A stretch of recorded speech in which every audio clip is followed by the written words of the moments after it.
আসসালামু আলাইকুম সুপ্রিয় শিক্ষার্থীরা, কেমন আছো? আশা করি ভালো আছো। আমিও আলহামদুলিল্লাহ ভালো আছি। আমি আব্দুল মালিক স্যার তোমাদেরকে city central school and college Palashtali Tangail থেকে আজকের ভিডিও ক্লাসে স্বাগত জানাচ্ছি। গত ক্লাসগুলোতে আমি তোমাদের parts of speech, person, case, verb এগুলো নিয়ে আলোচনা করেছিলাম। তারপরে আসে তোমার সেন্টেন্স। আজকে আমরা সেন্টেন্স আলোচনা করব। তোমরা জানো সেন্টেন্স কাকে বলে, এটা তোমরা আগে শিখে এসেছো। আজকে আমরা সেন্টেন্সের সংজ্ঞাটা শিখবো। সেন্টেন্সের মূলত প্রকারভেদ দুই ভাগ, একটা হচ্ছে অর্থ অনুসারে আর এটা হচ্ছে গঠন অনুসারে। আজকে আমরা অর্থ অনুসারে সেন্টেন্সের প্রকারভেদ শিখবো। আমরা প্রথমে শিখে নেই সেন্টেন্সটি কাকে বলে। সেন্টেন্সের সংজ্ঞাটা লিখি, তারপর তোমাকে বুঝিয়ে দিচ্ছি। সংজ্ঞা: দুই বা ততোধিক ওয়ার্ড বা শব্দ, দুই বা ততোধিক ওয়ার্ড পাশাপাশি বসে,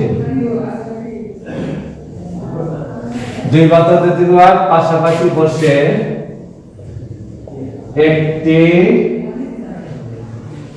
পূর্ণ অর্থ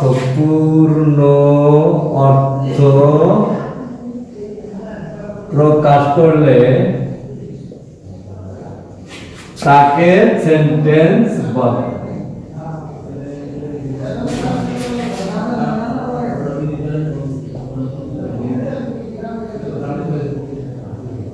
আচ্ছা, তাহলে সংজ্ঞাটা একটু লক্ষ্য করো। দুই বা ততোধিক ওয়ার্ড পাশাপাশি বসে একটি পূর্ণ অর্থ প্রকাশ করলে তাকে সেন্টেন্স বলে। যেমন আমি যদি বলি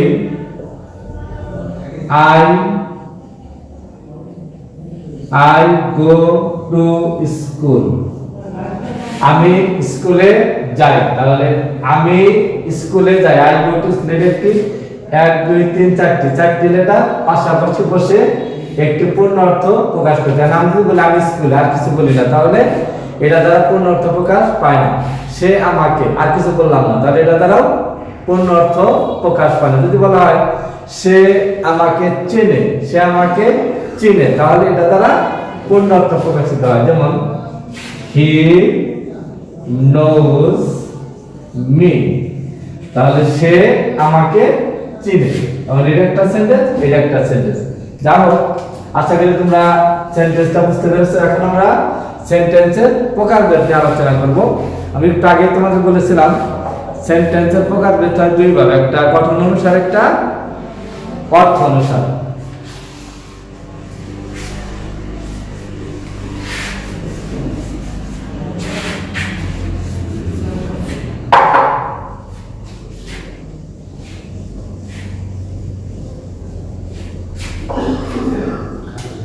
আর এভাবে লিখি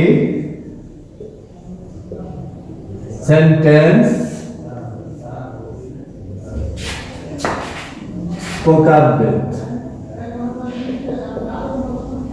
একটা অর্থ অনুসারে,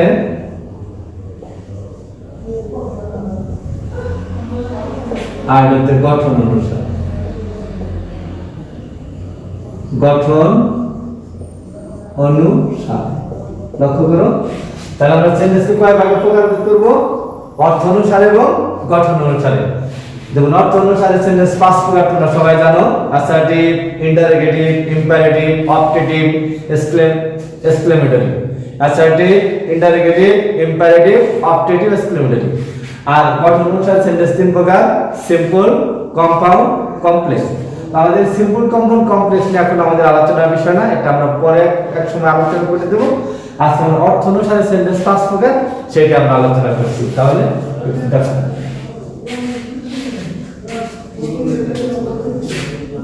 তাহলে আমরা লিখব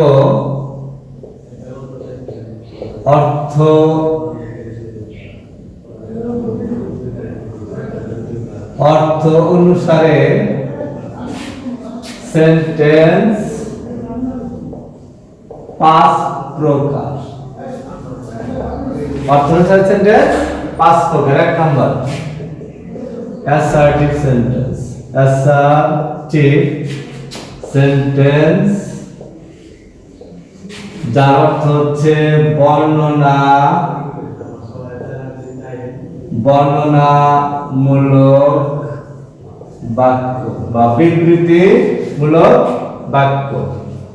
2 পড়ব ইন্টারোগেটিভ সেন্টেন্স অর্থ হচ্ছে প্রশ্নবোধক বাক্য। 3 নাম্বার ইম্পারেটিভ সেন্টেন্স যার অর্থ হচ্ছে অনুজ্ঞাসূচক বাক্য।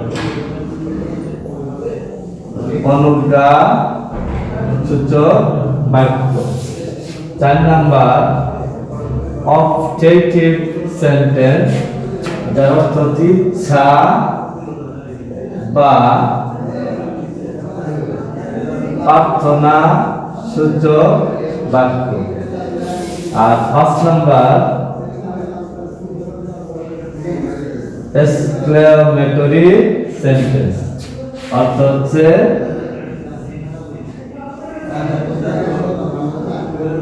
আবেগ সূচক বাক্য। যাই হোক,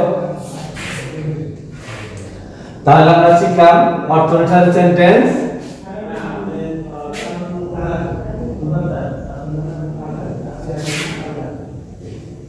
আচ্ছা ঠিক আছে।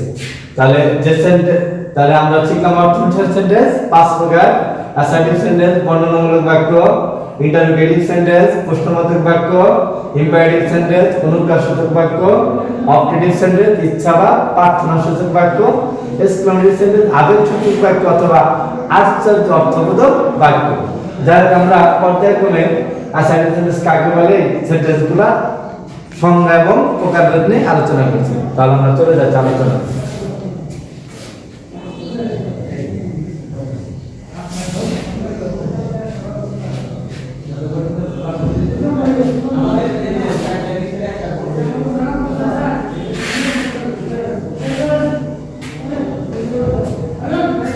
তাহলে আমরা প্রথমে দেখব অ্যাসার্টিভ সেন্টেন্স।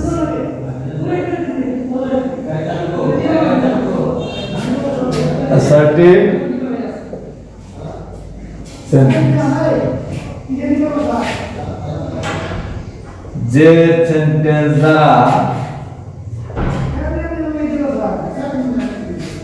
সেন্টেন্স দ্বারা কোনো কিছু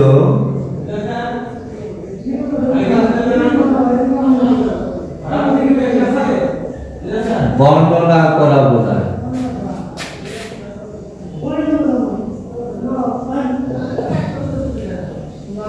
তাকে অ্যাসার্টিভ সেন্টেন্স বলে।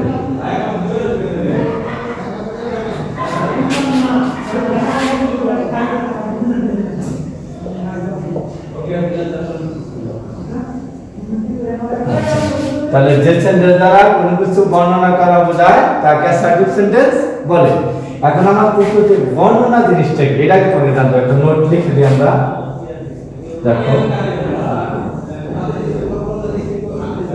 বর্ণনা মানে হচ্ছে যা কিছু আছে তা স্বীকার করা এবং যা কিছু নাই তাও স্বীকার করা। দেখো, যা আছে তা স্বীকার করা,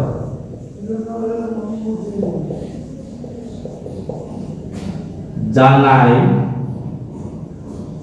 যা নেই তা অস্বীকার করা বা না করা। তাহলে আমরা বর্ণনা জিনিসটা শিখলাম। বর্ণনা জিনিসটা কি? যা আছে তা স্বীকার করা এবং যা নেই তা অস্বীকার করা বা না করা, অর্থাৎ হ্যাঁ এবং না। বর্ণনা মানে হচ্ছে কোনো কিছু সম্পর্কে হ্যাঁ বা না বলা। তাহলে আমরা বর্ণনা শিখলাম।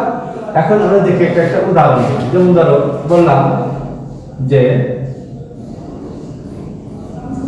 সে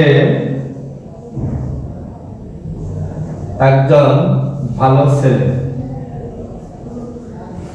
ভালো তার মানে একটা ভালো গুণটা আছে, তার মানে স্বীকার করা বোঝাইছে he is a good boy. তো এটা একটা সাইড। আবার কি বলা হয় যে সে স্কুলে যায় না। এইটা মনে করো না করা বুঝাইছে, তাহলে he does not go to school. তাহলে আমরা দেখলাম যে ছেলে দ্বারা কোনো কিছু স্বীকার করা বোঝায়, সে একজন ভালো ছেলে, এটা স্বীকার করা বুঝাইছে, তাহলে এটা অ্যাসার্টিভ সেন্টেন্স। সে স্কুলে যায় না, এটা না করা বুঝাইছে, এটা একটা নেগেটিভ সেন্টেন্স। তার মানে এটা অ্যাসার্টিভ সেন্টেন্স, এটা অ্যাসার্টিভ সেন্টেন্স। তাহলে আমরা এই সংজ্ঞা থেকে আমরা বর্ণনা থেকে বুঝতে পারলাম অ্যাসার্টিভ সেন্টেন্স দুই প্রকার, একটা হচ্ছে অ্যাফার্মেটিভ সেন্টেন্স আর একটা হচ্ছে নেগেটিভ সেন্টেন্স। এখন আমরা দেখব অ্যাফার্মেটিভ সেন্টেন্স কাকে বলে, এর গঠনটা কি, নেগেটিভ সেন্টেন্স কাকে বলে এবং এর গঠনটা কি। দেখো তোমরা একটু মনোযোগ দিয়ে।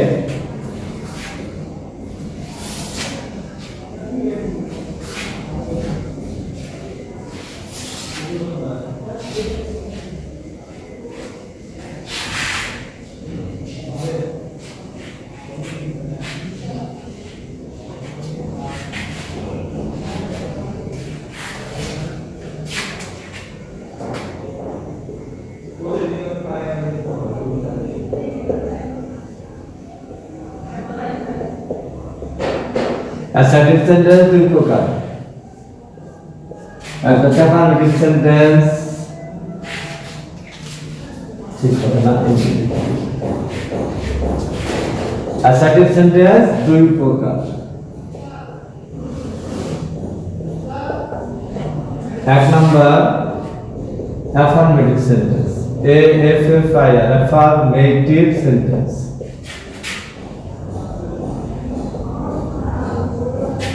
অর্থাৎ হচ্ছে হাবাদক বাক্য, হাবাদক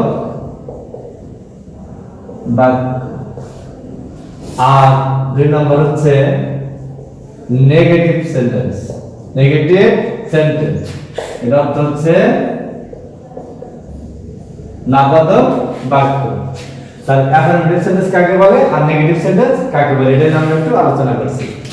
তাহলে অ্যাসার্টিভ সেন্টেন্স কয় প্রকার, দুই প্রকার, অ্যাফার্মেটিভ সেন্টেন্স এবং নেগেটিভ সেন্টেন্স।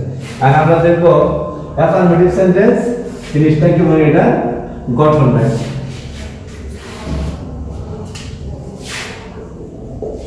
আচ্ছা, অ্যাফার্মেটিভ সেন্টেন্স যে সেন্টেন্স দ্বারা কোনো কিছু স্বীকার করা বোঝায়, স্বীকার করা বোঝায়, তাকে অ্যাফার্মেটিভ সেন্টেন্স বলে।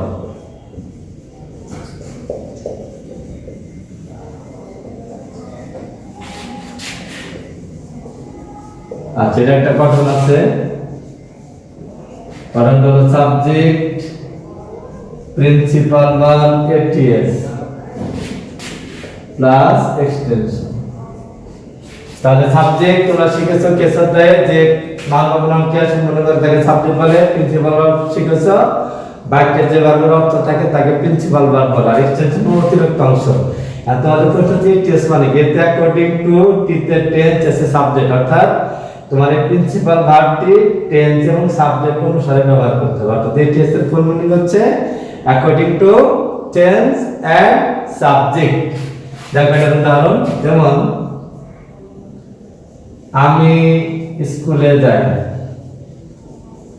আমি স্কুলে যাই এটা স্বীকার করবো, ইংরেজি কি I go to school.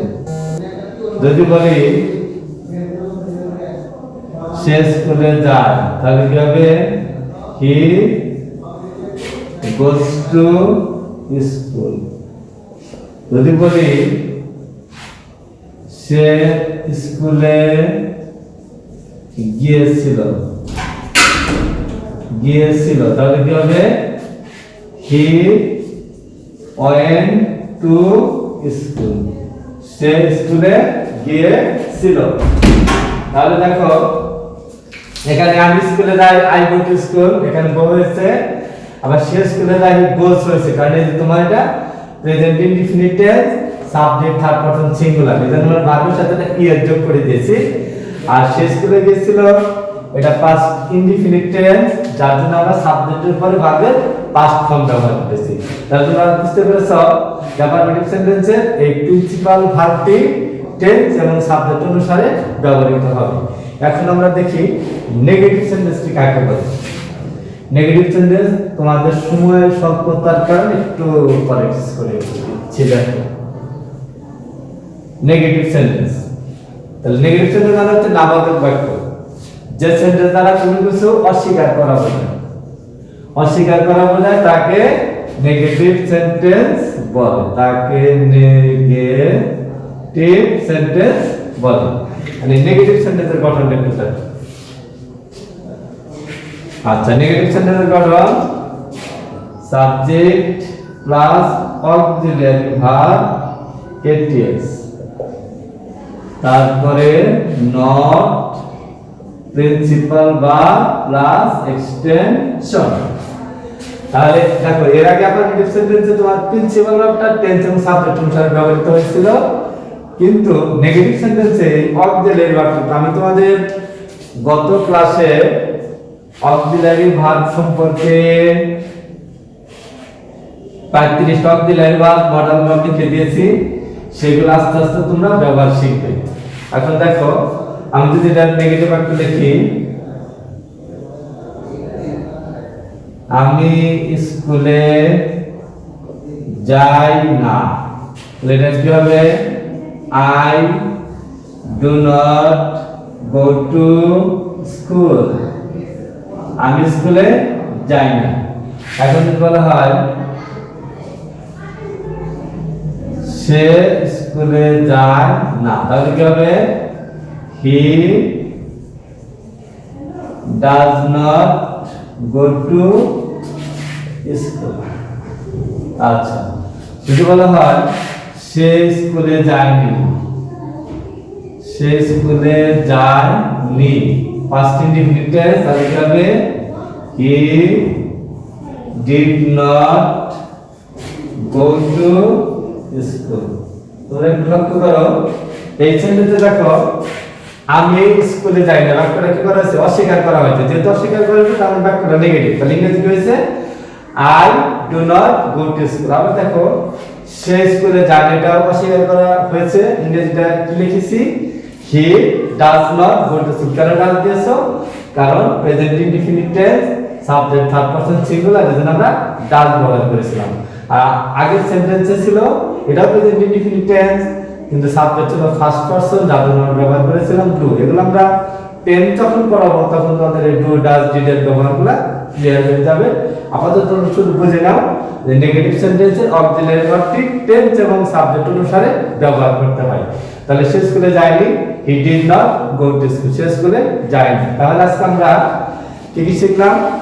Sentence কাকে বলে, সেন্টেন্সের প্রকারভেদ কয়ভাবে হয়? দুইভাবে হয়, অর্থ অনুসারে, গঠন অনুসারে। অর্থ অনুসারে সেন্টেন্স কয় প্রকার? দুই প্রকার, পাঁচ প্রকার: assertive, interrogative, imperative, objective, exclamatory. আমরা শিখলাম অ্যাসার্টিভ সেন্টেন্সের সংজ্ঞা শিখেছি, যে সেন্টেন্স দ্বারা কোনো কিছু বর্ণনা করা বোঝায় তাকে অ্যাসার্টিভ সেন্টেন্স বলে। আর অ্যাসার্টিভ সেন্টেন্স দুই প্রকার: অ্যাফার্মেটিভ সেন্টেন্স এবং নেগেটিভ সেন্টেন্স। অ্যাফার্মেটিভ সেন্টেন্স যে সেন্টেন্স দ্বারা কোনো কিছু স্বীকার করা বোঝায়, তাহলে তার গঠনটা কি ছিল? Subject, principal verb tense, extension. আর নেগেটিভ সেন্টেন্স যে সেন্টেন্স দ্বারা কোনো কিছু অস্বীকার করা বোঝায়, তার গঠনটা কি? Subject, auxiliary verb tense, not, principal verb, extension. উদাহরণগুলো দিয়ে দিলাম। আশা করি আজকে তোমরা এই সেন্টেন্স সম্পর্কে, বিশেষ করে অ্যাসার্টিভ সেন্টেন্সের দুটি গঠন অ্যাফার্মেটিভ এবং নেগেটিভ বুঝতে পেরেছো। আমরা পরবর্তী ক্লাসে ইন্টারোগেটিভ এবং অন্যান্য সেন্টেন্স আলোচনা করব। এটাও তোমরা ভালো থেকো, সবার জন্য শুভকামনা থাকলো। করোনাকালীন সময় ঘরে থেকো, বাইরে গেলে অবশ্যই মাস্ক পরে যাবে, বাবা মার কথা মেনে চলো। সবার জন্য শুভকামনা থাকলো। আল্লাহ হাফেজ।